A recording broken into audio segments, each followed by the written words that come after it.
इस साल 13 जनवरी से 26 फरवरी तक 45 दिनों के लिए उत्तर प्रदेश के प्रयागराज में महाकुंभ के मेले का आयोजन किया गया है।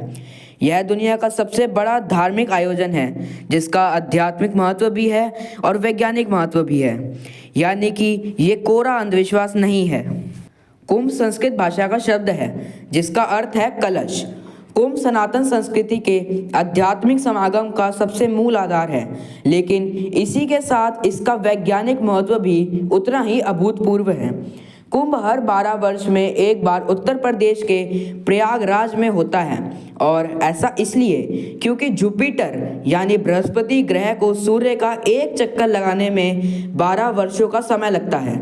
यह परिवर्तन जल और वायु को प्रभावित करते हैं, जिसके परिणाम स्वरूप प्रयागराज के पवित्र शहर में पूरी तरह से एक सकारात्मक वातावरण बनता है, और इस दौरान वहां संगम में कुंभ मेले के दौरान स्नान करना और पवित्र गंगा में डुबकी लगाना बहुत पवित्र माना जाता है। मान्यता है कि जब समुद्र मंथन से निकले अमृत कलश को लेकर देवताओं और राक्षसों के बीच युद्ध हुआ, तब राक्षसों ने देवी देवताओं को हराकर अमृत कलश को अपने पास रख लिया।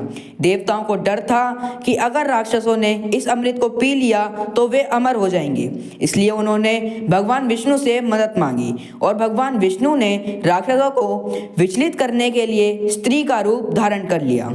उनके इस अवतार को मोहिनी कहा जाता है। राक्षसों से अमृत कलश को प्राप्त करने के लिए देवताओं ने भगवान इंद्र के पुत्र जयंत से मदद मांगी, और जयंत को कौवे के रूप में राक्षसों से अमृत कलश लाने के लिए भेजा गया। इस अमृत कलश की रक्षा करने के लिए उनके साथ 4 और देवता मौजूद थे। इनमें चंद्र देवता को अमृत कलश की रक्षा करनी थी, सूर्य देवता को इस कलश को टूटने से बचाना था, देवगुरु बृहस्पति को राक्षसों को रोकना था, और शनि देवता को जयंत की निगरानी करनी थी ताकि वह कलश से सारा अमृत खुद ही ना पी जाएं।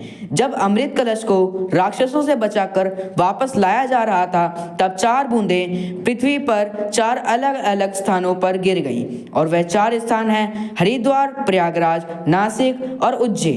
अमृत की 4 बूंद गिरते ही यह चारों स्थान पवित्र हो गए हमेशा के लिए, और मान्यता है कि तभी से इन 4 स्थान पर कुंभ मेला का आयोजन हो रहा है। और यहाँ कुंभ मेले के दौरान पवित्र स्नान करने से सारे पाप धुल जाते हैं।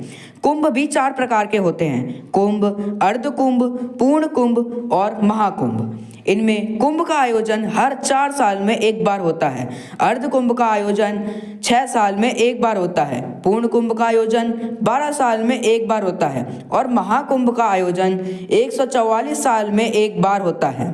तो अभी 2025 में प्रयागराज में महाकुंभ का आयोजन हो रहा है।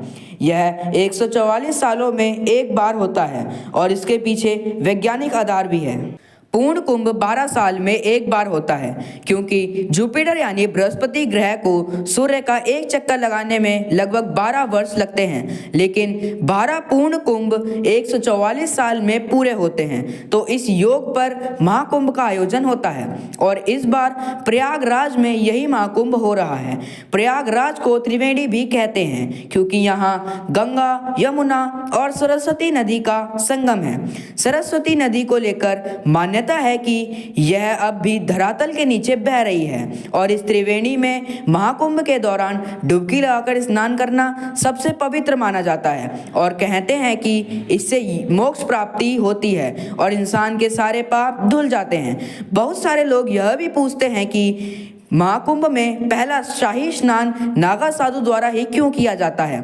तो इसका कारण यह है कि ऐसा उन्हें सम्मान देने के लिए किया जाता है। जब गुरु आदि शंकराचार्य ने नागा साधु की एक टोली बनाई, तब उनका उद्देश्य सनातन धर्म की रक्षा करना था।